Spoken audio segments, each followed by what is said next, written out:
Perú. Bienvenido, Martín. No sé si ya estás por ahí. Sí. Martín, ¿cómo estás? ¿Nos escuchás? Hola, ¿cómo están? Bien, Buenos perfecto. días. Y con una buena conexión de internet, la cual, por supuesto, celebramos. Cruzar los dedos, cosa de que no Dina Boluarte no tire un corte sí. por ahí. Eso no depende de nosotros ni de vos, Martín, pero bueno, nada, un placer tenerte nuevamente. Conversamos, por supuesto, Martín Guerra, lo repetimos, ¿no? Politólogo, analista, miembro de la Dirección Nacional del Partido Izquierda Socialista del Perú, al quien le vamos a hacer una primera gran pregunta, ¿sí? ¿Qué análisis haces de este conflicto, Martín, en particular? Esa pregunta podría demorarnos varias horas, pero vamos a tratar de ser muy breves. Lo primero que hay que hacer es una declaración de principios, ¿no? Desde el punto de vista de cualquier progresismo que se considere a favor de los pueblos, en el caso nuestro somos socialistas, desde ese punto de vista, los conflictos planteados desde las élites no interesan, digamos, no deben interesar a los pueblos que pretenden ser libres, que tienen una conciencia de clase a partir de sus propias necesidades, desde los puntos de vista que plantean las élites con esos conceptos pretendidamente patrióticos que terminan siendo patrioteros, ¿no? Y con nacionalismos que a veces rozan el chauvinismo y los discursos fascistoides. Entonces, desde ese punto de vista, elevar una bandera de los peruanos contra Colombia o hacernos eco de Colombia contra el Perú, como si fuéramos ambos países todos completamente cohesionados, no nos interesa, nos parece un discurso falso y que tiene intereses, ¿no? Eso como primer punto. Pero lo histórico es importante, partir de la idea, y está muy conectado con lo que decíamos al inicio, de que Perú o Colombia o Ecuador, por citar tres países de Sudamérica, son espacios construidos plenamente con identidades nacionales desarrolladas, con tradiciones que se encuentran enhebradas profundamente y que somos muy diferentes, es también falso. Porque si recordamos, nos vamos muy atrás, esa zona fue una zona donde se desarrollaron diversas culturas, sociedades prehispánicas, vamos a llamarlas así, o pueblos originarios que fueron boyantes, que trabajaron colectivamente la tierra, que hicieron térpinos ecológicos, practicaron la reciprocidad indígena, modelos de desarrollo económicos totalmente distintos a los que trajeron los europeos, y luego llegan los indios, toda esa zona tiene la tremenda influencia del tahuantinsuyo. Entonces, cuando vienen los españoles, poco a poco se va construyendo lo que es el virreinato, y ahí van a existir ya estos problemas, ¿no? Cuando se van a separar los límites del virreinato del Perú y el virreinato de Nueva Granada. Después, con la República, nuestros países se hicieron, bueno, a la independencia, se hicieron de manera muy compleja porque los líderes de la independencia criolla, recordemos que la fase indígena, entre otros líderes, comandada por Túpac Amaru y Micaela Bastidas, fracasa, ¿no? Entonces viene la fase criolla de la independencia de esta parte de América. Tuvieron que ir separando las repúblicas de acuerdo al tren diario de los acontecimientos para poder ganarle políticamente territorios a España, ¿no? Entonces es así que de pronto se crea el Perú, Ecuador, Colombia y otros países, Venezuela, etcétera, y se construyen estos imaginarios para la clase criolla de países terminados, con fronteras que han sido en realidad hechas al acaso, al guerrazo, ¿no? Y que han sido comandadas además estas decisiones por las élites. Y es ahí que se van a dar varios conflictos militares o guerras, y guerras también, expresado de esta forma, entre estos países, ¿no? Entonces, no es ajeno el caso del Perú a los diversos conflictos militares que tuvo con Colombia, pero también con Ecuador. Y bueno, arribamos a esta zona que es el trapecio amazónico o la zona de triple frontera, ¿no?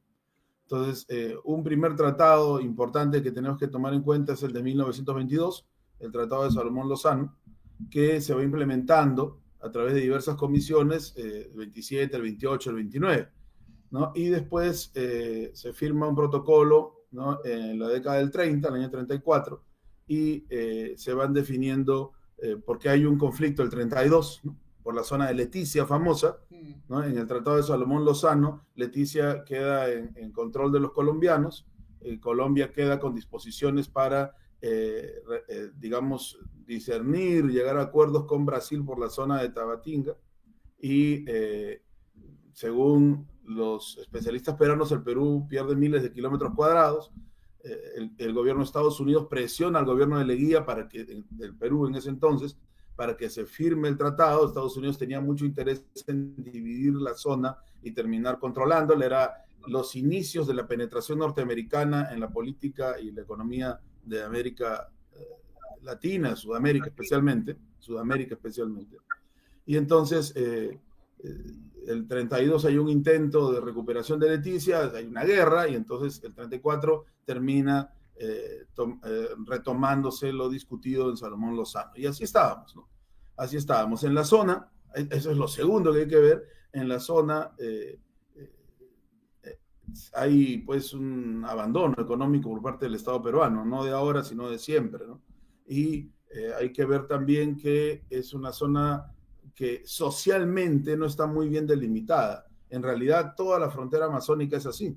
Entonces, tenemos, por ejemplo, en el Perú, colegios con niños donde enseñan colombianos, brasileños, niños que hablan portugués, pero también están los pueblos indígenas que no entienden de estas divisiones porque no son sus divisiones. Son pueblos indígenas que han quedado separados, parte en Colombia, parte en el Perú, parte en Brasil, parte en el Perú, y que son pueblos ancestrales que forman parte de las mismas naciones. Para ellos el Perú viene a ser algo impuesto posteriormente, pero tienen lazos, ¿no? Entonces es una zona muy conflictiva en cuanto al desarrollo sociocultural y económico. De pronto aparece la señora Boluarte señalando que le va a otorgar rango de distrito a esta zona que por tratado pertenece al Perú. Y compañeras, compañeros, aquí hay que decir algo, ¿no? El río Amazonas también tiene sus propias características particulares. Entonces hay momentos de crecida, hay momentos en que el agua se retrae. Entonces la famosa isla, esta que está en discusión, ha aparecido producto de la división de una isla más grande, y donde el río ha hecho su accionar de transformar el territorio, pero sigue estando en el territorio peruano, que está pues establecido en el Tratado de Salomón Lozano. No es que porque se forme esta isla, digamos naturalmente, entre comillas, habría que ver las influencias de las sociedades humanas en la transformación del ambiente, pero es otro tema. Pasa a formar parte de Colombia. El tema es que hay, desde el punto de vista que lo vemos, el gobierno peruano ha buscado una manera de hacerse popular, y ustedes saben que las guerras para los fascistas y para el neofascismo se convierten en mecanismos, entre comillas, de forzar la unidad nacional, que no existe porque las oligarquías no tienen ninguna unidad nacional con los pueblos, y además en esa zona es muy compleja las identidades nacionales, y hoy en día la derecha pues, está usando la defensa de la patria, tratando de lavar el rostro a Boluarte. Pero por otra parte, pensamos que las declaratorias del presidente Petro están fuera de lugar, porque, y ahí creo que tiene también un grave problema con la oposición de derecha, tal vez ha pensado que convocando a esta llamado de atención sobre lo que ocurre en el trapecio amazónico, desde su perspectiva, va a poder unificar a Colombia contra lo que se considera pues un avance estratégico del Perú en una zona de frontera, pero no lo ha logrado, ¿no? De derecha y la concentración mediática que hay en Colombia también, igual que en el Perú, que son medios de comunicación de la derecha, se le han ido encima. Entonces observamos que las derechas de ambos países asusan la guerra en defensa de la patria, que nunca les ha interesado, y forman un bloque contra, en el caso del Perú, la población más humilde, y en el caso de Colombia, contra el gobierno que pretende ser un gobierno progresista. Claro. Entonces, en términos generales, económicamente, Colombia pierde con el desarrollo, si es que existiera un desarrollo económico de la parte peruana, porque pierde su salida al Amazonas. Y mientras más se está transformando el territorio por acción del río Amazonas y del clima, del medio ambiente y de la acción económica humana, más se aleja Colombia de su salida al Amazonas. eso es económicamente, compañeras, compañeros, una pérdida de miles de millones de dólares. Entonces hay un interés económico también de las oligarquías. Las oligarquías no van a discutir un tema de frontera porque les interese a los pueblos que vivan ahí. Van a discutirlo porque les interesa la forma de acumular capital. Y hay un tema más, y con esto concluyo: la presencia de los Estados Unidos. Los Estados Unidos quieren establecer bases militares en la triple frontera. Ya tienen algunas bastante cerca. Necesitan, lo que ustedes estuvieron hablando antes de que yo llegara, para el control del tráfico ilícito de drogas y también para el control poblacional y ejercer represión allí donde se puedan dar procesos de transformación social.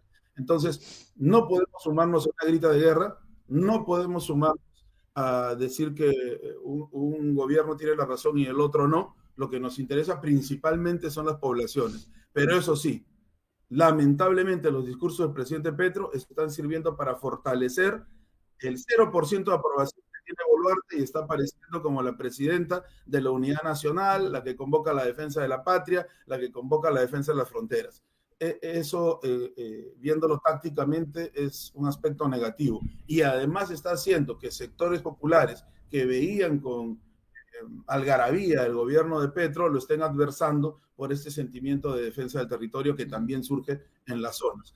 Y lo último, si me preguntan qué piensa la población de frontera, la población de frontera compara los precios de los productos del Perú con los que están los mismos productos, ¿no? En Brasil o en Colombia, y está indignada porque en Brasil y en Colombia están más baratos que en el Perú. Claro. La población peruana ve la educación en Colombia y en Brasil para los niños y está indignada porque la educación en frontera, en nuestros pueblos, es terrible. Entonces, ese factor también hay que tomarlo en cuenta, porque es una población que se siente obviamente identificada con el Perú, con la cultura peruana, pero que añora los beneficios que tienen los otros dos países de la triple frontera. Es un tema complejo. En ese sentido, Martín, iba una pregunta nuestra, ¿no? Gracias por este recuento que es muy interesante y por supuesto la conceptualización. Pero, ¿qué demanda? ¿Qué demanda el pueblo de Santa Rosa de Loreto o de Leticia en el lado colombiano? ¿Cuáles son las demandas?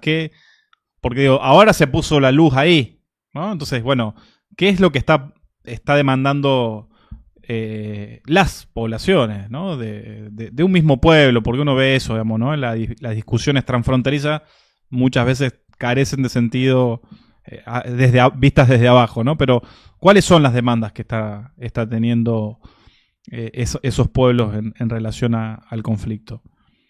Bueno, es muy interesante señalar que el pueblo colombiano y el pueblo peruano viven en armonía, que hay familias peruanas en el lado colombiano y familias colombianas en el lado peruano. Ahí no hay problema.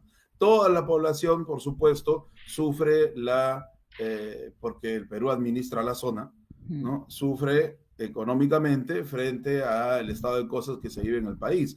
En el Perú se han encarecido los productos, no tenemos un mercado interno, entonces algunas zonas del país tienen que importarlo todo de afuera o tienen que trasladarlo del interior, lo cual demora y hace que los productos se encarezcan, ¿no? No es que en todo el país tengamos precios similares para los productos, ojo, los productos cambian a media hora de camino de precio, es un caos total, el caos neoliberal, pues, ¿no? Pero ya instalado en las poblaciones más humildes. No hay mayores conflictos, la población pide lo que pide en todo el Perú, tanto las familias colombianas como peruanas, ¿no? Mejora el nivel de vida, aumento de la canasta básica, que haya un desarrollo económico en la zona de frontera, que la población no esté tan dependiente de los cambios climatológicos, que se van a dar siempre, pero pues un Estado que se precie de serlo instala mecanismos para poder aprovechar la zona, sus cambios, y a partir de lo que nos da la naturaleza, generar pues un desarrollo. Pero no se hace absolutamente nada de eso, no ahora, desde siempre. Obviamente el gobierno de Boluarte no ha movido un dedo. De pronto quiere moverlo, y de pronto quiere desarrollar turismo en la zona, y de pronto quiere desarrollar negocios con empresas transnacionales en la zona, cuando no le interesó en ningún momento, y lo coloca como asunto importante, ¿no? Cuando hay otros miles de asuntos importantes. Eso es un poco lo que ha despertado la preocupación del lado colombiano, pero también tienen una una cuestión concreta. Si el Perú creciera económicamente en esa zona, con el crecimiento neoliberal, ¿no? O sea, las empresas que van a ir ahí, no creo que creciera para la población en su conjunto. Pero si se diera este crecimiento neoliberal, entonces se aleja cada vez más Colombia de su salida al Amazonas. Y el Amazonas es el cauce económico de la triple frontera. Claro. Ese es el problema que está de fondo. Vamos a aprovechar que tenés tan buena conexión, entonces nos vamos a meter, porque este análisis que viene tomando todas las dimensiones realmente muy interesante, desde el enfrentamiento histórico por la disputa territorial en una estrategia de balcanización de nuestra región, ¿no? Imperial, que allí has planteado, hasta estas dimensiones más actuales. Pero Martín, eso, aprovechando tu presencia, bueno, mencionás que Dina Boluarte toma este tema en una especie de acto de patrioterismo, para no hablar de los verdaderos problemas que atraviesa el pueblo peruano. Y entonces yo me pregunto, además, bueno, ¿cuál es el resto de la agenda de gobierno de cara a las elecciones que van a tener lugar el próximo año, pero que ya por supuesto van marcando la coyuntura peruana? Bueno, me imagino que vieron algo del discurso del 28 de julio, el Día de la Patria, que se acostumbra que el presidente, en este caso la dictadora, dé un discurso a la nación, es un discurso larguísimo de horas, que lo único que acumulaba era una serie de cifras que no podíamos comprobar, ¿no? Lo que podíamos comprobar era más bien cuando te referías a lugares y administraciones determinadas, se sabe cómo están, ¿no? Pero los proyectos que proponía, etcétera, eran incomprobables, solamente una serie de cifras, algunas además groseramente manipuladas y además otras mentirosas, porque uno entraba a la página del mismo Estado y encontraba que lo que estaba diciendo no era, como en el caso, por ejemplo, de los feminicidios, ¿no? Ya cuando se habla de reducción y uno encuentra que es todo lo contrario, ¿no? Entonces hay una serie de manipulaciones que se han hecho del discurso. Respondiéndote directamente, no hay un proyecto de desarrollo. Un proyecto de desarrollo concreto para poder generar puestos de trabajo, que el Perú no tiene, hay una carencia clamorosa de pleno empleo, y por eso es que miles de personas se disputan un mismo puesto de trabajo y eso le permite al empleador explotar como quiere, porque sabe que el trabajador se va a aferrar a la pobre posibilidad que tiene para sobrevivir. No existe eso, no se habla de eso, no se habla de producción, no se habla de industrialización, no se habla de desarrollo del empleo, no se reconoce los problemas de infraestructura que tiene el país, solamente se habla de construcción, etcétera, etcétera. Lo mismo se dijo el año pasado y no se hizo nada. No hay una discusión en el Congreso de leyes que permitan el desarrollo de un plan nacional. Lo que se discute en el Congreso son leyes personales con nombre propio para los pequeños o grandes lobbies y mafias que hay en el Congreso. Boluarte cogobierna con el Congreso. Se adversan, pero ella es el personaje funcional que necesita la mayoría del Congreso para sobrevivir y al revés. Entonces, no existe un plan, por eso es que se le adversa, ¿no? Y por eso es que este tema cae lleno para la manipulación los conceptos de patria, nación. Da risa ver a los representantes de la ultraderecha aquí en el Perú, se reúnen en los programas, ya saben ustedes cómo es esto, ¿no? Los programas de televisión, la manipulación mediática, y hablan pues de pestes contra Gustavo Petro. Obviamente eso lo enganchan con izquierda, lo enganchan con socialismo y todo termina siendo un discurso negativo contra cualquier idea progresista, ¿no? Y por supuesto le piden a Boluarte que encarne los destinos de la patria. Entonces, en ausencia de un plan nacional de desarrollo concreto y real, no puede ser reemplazado por un discurso de decenas de páginas sin sentido. Se apela a la defensa del pueblo y de la patria y del territorio como un discurso obviamente de propaganda política barata para el gobierno, ¿no? Y hay muchos compañeros de izquierda que han caído en este discurso de exigirle al gobierno que proteja la patria. Ojo, igual pasa en Colombia. Entonces, sí. Pasan de largo. Pensar que los países nuestros son países construidos por la voluntad de los pueblos. Por favor, Todos los países de América del Sur fueron construidos en guerra por intereses de oligarquías, por intereses de sectores determinados, y por eso es que hemos tenido conflictos entre nosotros. La compañera habló de balcanización. Eso es lo que se espera. No se esperaba eso, la derecha no quería el tema de la media luna de Bolivia para hacer dos Bolivias. La región del Zulia en Venezuela no ha sido por años un bastión de la ultraderecha, y hasta planteaban separar el Zulia de Venezuela. Y por supuesto el imperialismo estaría feliz con que aparecieran 5 o 6 países más en América del Sur, ¿no? Divide y vencerás, sería el principio que se aplicaría ahí. Sí, sí, no, incluso te diría en Argentina, el Mendoxit, que es una provincia que se operó también esa idea secesionista Claro. en nuestro país, digo, ¿no? Permanentemente las tensiones que hay en torno a la Patagonia, la mala utilización de la cuestión mapuche para también fracturar, ¿no? Cuando en realidad es eso, del norte a sur, del río Bravo a Tierra del Fuego, digo, hay un solo pueblo, ¿no? Es evidente. Martín, un poco también en el sentido de la pregunta de Sol, y aprovechándote, quizás saliendo un poquito del tema de este conflicto, tan bien explicado por tu parte, ¿qué se espera? ¿Qué se viene dibujando en torno al escenario electoral del Perú? Digamos? No porque lo electoral sea lo determinante, pero sí uno va viendo campos de actuación, fuerzas que se van delineando y dibujando, qué personajes aparecen, ¿no? En ese sentido. Me imagino una Dina Boluarte, ¿sí? Presidenta surgida en torno a un golpe de Estado con muchas necesidades de garantizar su impunidad. Ahí sabemos que la estatalidad va a ir apuntalando a uno u otro candidato. ¿Qué pasa en el campo popular, en las fuerzas plebeyas peruanas, ¿sí? En torno a sintetizar liderazgos, con Pedro Castillo efectivamente injustamente detenido, ¿no? ¿Qué pasa con el progresismo limeño, ¿no? Con las fuerzas progresistas limeñas que a veces tienen sus desencuentros con las fuerzas más de carácter andina, ¿sí? Tanto de los Andes centrales como del sur? Yo algo de todo eso conozco porque viví un tiempito en Puno, así que me cagué de frío. Quiere vender que vivió en No, Perú. pero entiendo los divorcios y las fracturas que hay entre esos progresismos más limeños, ¿sí? Y sobre todo la región de los Andes, ¿no? De la cordillera, de la sierra, como se le dice. ¿Cómo se está dibujando ese panorama político del Perú de cara a lo que viene? Porque está claro que Boluarte es invotable, vamos a decir la verdad. Ni aún con la reivindicación de ese nacionalismo chauvinista va a ser posible que sea electa, ¿no? Pero ¿cómo se están dibujando esos campos de fuerza en el Perú? Interesante lo que me cuentas. Comencemos por lo que señalaste. Qué bueno que hayas vivido aquí en nuestro Puno combativo, zona quechua y zona aymara. Uh-huh. Y a partir de ahí señalar que cuando se da el golpe de Estado fue impresionante.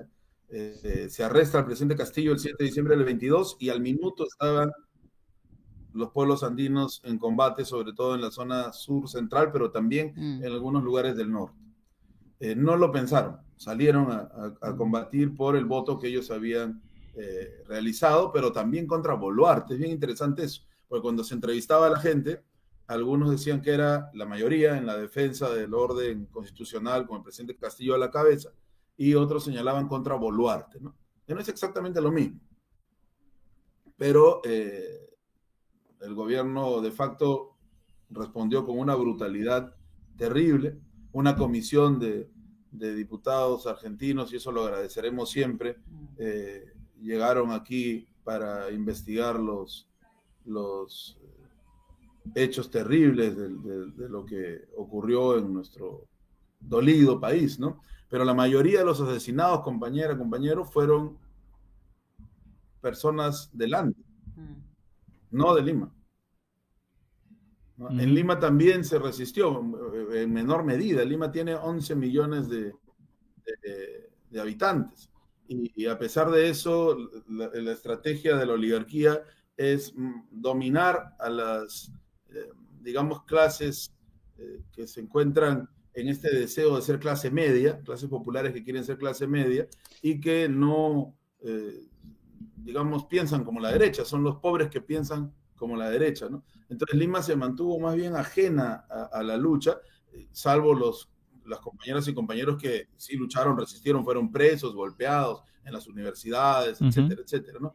Algunos pequeños sindicatos, pero en general quienes dieron la lucha contra la dictadura impuesta de Boluarte y compañía fueron los pueblos andinos. Entonces hay un divorcio entre lo que se pretende hacer desde el progresismo limeño, vamos a llamarlo así, y la resistencia al interior del país. Y este divorcio es claro. Mientras nuestros hermanos del Ande luchaban, los representantes de la izquierda local en el Perú, en Lima, o se habían sumado al gobierno de Boluarte, atención con esto, algunos siguen sumados hasta ahora, o decían que era la continuidad de Castillo y que había que ver. Estuve presente en las reuniones donde la izquierda se convocó, se autoconvocó, y había que discutir no en defensa de los caídos, sino había que discutir contra aquellos que decían que era la oportunidad de exigirle a Boluarte algunas respuestas y algunos favores políticos para la izquierda, aunque no lo crean.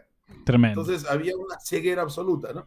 Y había otro sector que señalaba abiertamente que los que estaban en la protesta eran terroristas, que esa no era manera de protestar, que la protesta debía ser sentándose con Boluarte a conversar, etc. Es decir, un sector de izquierda que había ya bajado todas las banderas protestatarias, de dignidad, etc. Sí, de izquierda quedaba la denominación nada más. Claro, ¿no? Es terrible, ¿no? Y bueno, se luchó mucho porque demostrarles que no era así como planteaba. Mientras discutíamos alegremente, el gobierno de facto avanzaba, mataba y reprimía. Nosotros estábamos en una discusión sobre si era dictadura o no era dictadura, sobre si era continuidad legal o no era continuidad legal. Bueno, la cuestión es que la señora se quedó en una alianza cívico-militar, ha otorgado una serie de beneficios a las fuerzas represivas del Estado, ha otorgado una serie de beneficios a las mafias en el Congreso para sostenerse, y bueno, se convoca elecciones legalmente hablando. ¿Y qué tenemos? Tenemos más de 40 candidatos, algo inédito en la historia del Perú. La derecha aparece en 1000 formas. Imagínense 40 candidatos, ¿no? 40 candidaturas. Ha habido más, 42, 43, 47, todavía no está estable la cifra porque se están haciendo alianzas, pero por el momento son alrededor de 40, que es demasiado, creo yo, para una población de casi 33 millones de habitantes y que tiene tan graves problemas. La mayoría apela a decir que ni derecha ni izquierda, que las denominaciones hacen daño y dividen, ¿no? Ja, ja, ja, bla, bla, bla. Y bueno, aparecen cómicos tipo Zelensky, que ahora quieren ser presidentes, aparecen periodistas de la ultraderecha fascista con un lenguaje virulento, terrible, ¿no? Antiguo, que ya se imaginarán, que es su discurso, que también quiere ser presidente. Están los liberales y está también varios sectores de izquierda que han convocado a la unidad, y lo lamentable de esto, compañera, compañero, yo estaría feliz con la unidad, estoy feliz con la unidad. Pero es una unidad que se plantea por cuántos espacios voy a tener para candidatear. Ahora ya hay 2 cámaras, ¿no? Va a estar senadores y diputados. Antes solo había congresistas. Fujimori disolvió la bicameralidad para poder controlar más directamente las decisiones en el Congreso. Claro, el discurso fue vamos a ahorrar dinero, y bla, bla, bla, pero en realidad era para controlar el Congreso. Y se creó en el Perú la figura del congresista. Antes había senadores y diputados, ¿no? Ahora hemos vuelto a la bicameralidad y bueno, hay más puestos para rifarse el Estado, ¿no? Y si vieran ustedes, la gente está emocionada, todos quieren que van a ser senadores y diputados. Me río porque a estas alturas ya convocar a una unidad por ver si voy a tener un puesto en el Parlamento me parece vergonzoso desde el punto de vista progresista. Pero así están las cosas, la unidad se está planteando por eso. Por supuesto que hay militantes de base y dirigentes que sí creen en una unidad sincera, son los pocos, y bueno, están pugnando porque se logre. Pero así como estamos, con los medios concentrados, con un control total, con leyes que han modificado los mecanismos electorales profundamente, se ha destruido toda la democracia interna de los partidos, por ejemplo. Ya no hay elecciones primarias. Así como estamos, que una elección la pudiera ganar en este momento el pueblo es muy difícil, ¿no? Probablemente, y es terrible decir esto porque podría parecer que es lo que uno desea, pero nada más lejano de la realidad, se dé una continuidad del proceso de Boluarte, ¿no? Y termino esta parte diciéndoles que la situación fue tan terrible, compañeros, fue verdaderamente espeluznante. Se mataba gente con disparos a la cabeza, al tórax, ¿no? No solamente murieron quienes protestaban, murieron quienes salían a atender a los cadáveres, personal de salud, niños, mujeres, ¿no? O sea, eso no es casual, eso fue decidido desde las altas esferas del Estado para dividir a la sociedad y generar miedo. Entonces, dividir a los que protestan de su sector de apoyo social, ¿no? Y lo lograron en muchos de los, de los lugares. Esto lo cubrió una comisión de hermanos argentinos que vinieron, entre ellos encabezados por Juan Marino. Siempre reconoceremos nosotros eso. Lo hicieron con mucho cariño y pusieron pues la denuncia pública a nivel mundial, ¿no? Muchos hermanas y hermanos vinieron. Se les intentó impedir, pero estuvieron en todo el país cubriendo y entrevistando, haciendo una serie de expedientes sobre los casos de represión, de persecución, de cancelamiento, de asesinato, ¿no? Pero ahí quedó. No hay justicia para las víctimas, no hay justicia para las familias, no hay reparaciones civiles y se esperaba, los que esperaban, yo no esperaba nada, que la señora en su discurso de 28 de julio dijera algo de las víctimas, no dijo nada, es más, los tildó de terroristas, los tildó de violentistas. Y eso ha sido pues tomado con mucho dolor por la gente. Es un gobierno de facto que no tiene ni 1% de aprobación, que también es algo inédito. Como vemos, estamos en un escenario donde la representante del gobierno de facto no tiene ni un poco de aprobación. Estos fascismos suelen tener un colchón de aprobación, mínimo, ¿no? Bueno, acá no existe ese colchón de aprobación, ¿no? Y al mismo tiempo un discurso nacionalista, de unidad nacional, patriotera, ¿no? Por el tema de la frontera, y elecciones que se vienen con una atomización de los candidatos de la derecha y de la izquierda. Por lo menos la izquierda está fusionándose en algunos aspectos. Y algo importante, las fusiones de izquierda que se están dando están reivindicando al presidente Castillo. Lo colocan en sus fotos, afiches, etc. Cuando lo olvidaron desde el 7 de diciembre de 2022 hasta hace un mes. O 2 meses, ¿no? Ahora sí. ¿Por qué? Porque las encuestas de la derecha, ni siquiera son encuestas de izquierda, aunque las tratan de disfrazar para sacar los resultados, el presidente Castillo sale como uno de los políticos más importantes que tiene el Perú en los últimos tiempos, y lo que se representa y simboliza, ¿no? Entonces, ya recién esa izquierda que decía que Boluarte era la continuidad del régimen, ahora reconoce la importancia del Castillo y le están planteando unidades para que él convoque a esa población que luchó y que endose los votos a alguna de las alternativas, ¿no? Pero bueno, esto no es muy conocido por la población, porque estos sectores de izquierda no tienen cabida en los medios, pero además son sectores de izquierda que, y no es una crítica infraterna, lo digo con todo cariño, que construyen opciones políticas desde las altas esferas de sus reuniones y no tanto desde los trabajos de base. Entonces hay que ir, estar, no ir, hay que estar desde abajo, ¿no? Y eso quiere decir que los que deberían ser candidatos deberían salir de la base social y no imponérseles candidaturas a las poblaciones pretendiendo que vayan a votar por gente que nunca han visto actuar a favor del pueblo.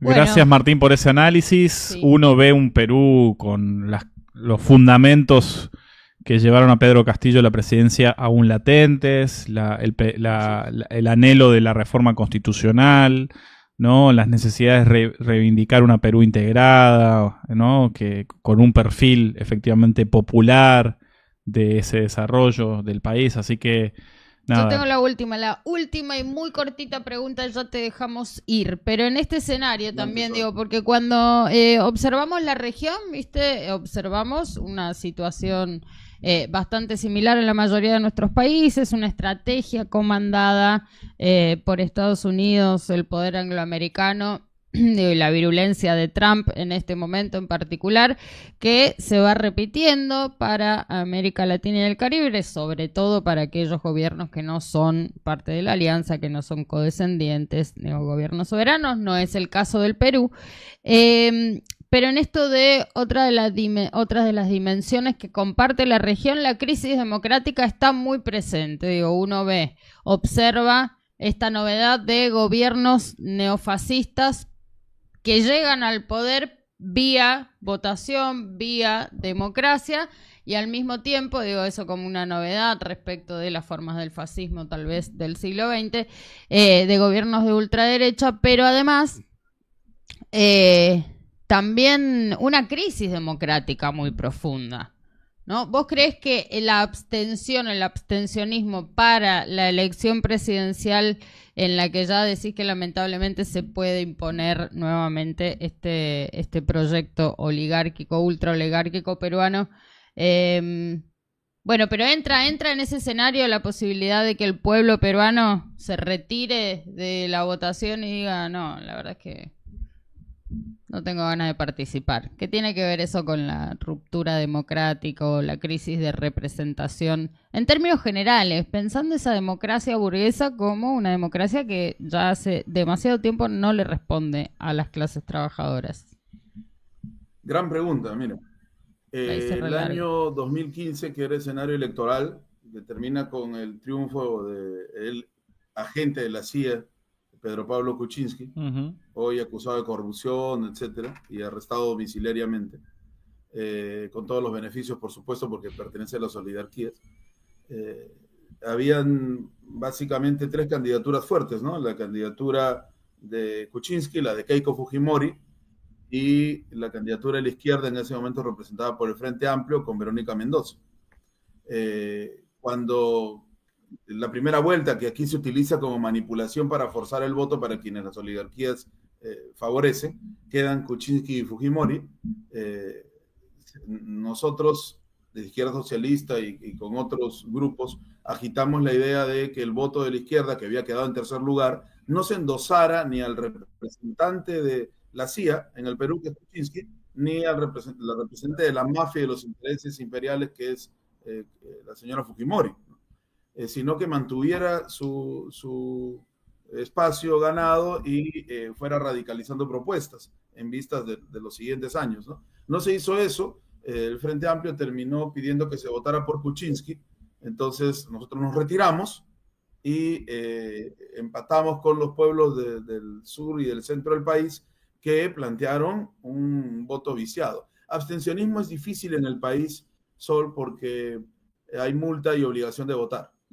Y con los bolsillos alicaídos de las poblaciones peruanas, encima tener ese compromiso de pago que le impide poder realizar una serie de cosas. Han bajado ahora los temas legales al respecto, pero antes, por ejemplo, si uno no votaba, no podía cobrar en el banco, no podía hacer transacciones, etcétera, ¿no? Entonces, una serie de cosas, y no podía volver a votar. Han ido cambiando esas cosas, pero igual no es un voto libre, no es un voto de conciencia, sino es un voto obligado, ¿no? En otros países de la región se vota libremente, ¿no? Bueno, aquí no. Entonces, pero sí se planteó el voto viciado y nulo, y tuvo un porcentaje interesante. La zona que votó por la izquierda, que es la zona de Puno, donde estaba nuestro compañero, la zona del centro y del sur, esa zona tuvo un gran nivel de voto viciado, es decir, no votaron ni por Fujimori ni por Kuczynski, eso hay que saberlo mirar. Entonces, en la actualidad se está planteando también el vicio del voto ante la obligatoriedad del mismo, porque el pueblo no se ve representado en ninguna de estas candidaturas. No lo estamos planteando nosotros, ¿eh? Les informo que hay sectores populares que están hablando de viciar el voto. Eso es cierto. Y cuando se plantea un voto viciado y se logra en una cantidad tan grande de personas, entonces no se puede ignorar, sencillamente, hay que ver qué está pasando ahí. Y es lo que dice Sol, ¿no? Ya la democracia tal como se presenta en el Perú y en otros países de la región, es una democracia que ya ni siquiera responde a los ideales de la democracia, de las oligarquías y de las élites, ya ni siquiera es eso, porque los mínimos niveles democráticos que podrían facilitar al pueblo acceso a ciertas mejoras ya no se cumplen. Entonces es una democracia absolutamente falsa, ¿no? Y eso es peligroso desde todo punto de vista.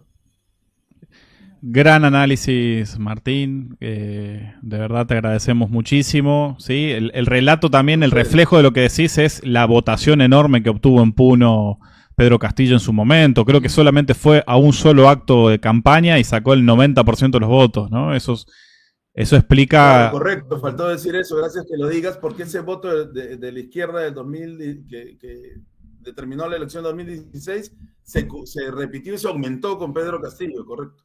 Así es. Exacto, ¿no? Maravilloso. Así que bueno, gracias por el análisis. Te vamos a molestar nuevamente. Ya siempre decimos lo mismo. A la tercera entrevista ya podés agregar al currículum que sos columnista de Nodal, ¿sí? Así que solo te falta una. Sí. Martín, muchas. Con mucho gusto. Tachado casineros. Así que agradecido por el análisis y por tu tiempo, por supuesto. A ustedes les enviamos un abrazo muy grande. Gracias.